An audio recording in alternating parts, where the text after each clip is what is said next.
This is the fastest way to access Google Calendar on a laptop or computer. The first step is to launch your Google Chrome web browser.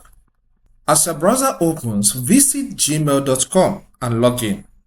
The reason is because Gmail is a product of Google and Google Calendar is a product of Google, so it should make it easy for you to access Google Calendar. So let me visit Gmail and log in. Look at gmail.com here, enter. So here I'm logged into my Gmail account. Then click on this new tab icon and then visit calendar.google.com. Alright, look at it, calendar.google.com.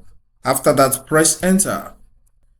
You can see it has opened Google Calendar without telling us to sign in again. The reason is because we have already signed in on Gmail here.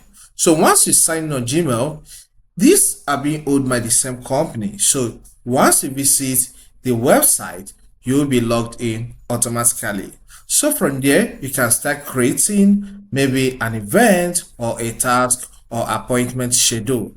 But I'm going to take it step by step. My next video will be on how to create events. If this content helps, consider subscribing. Hit the like button and leave a comment in the comment section. Thank you and see you some other time.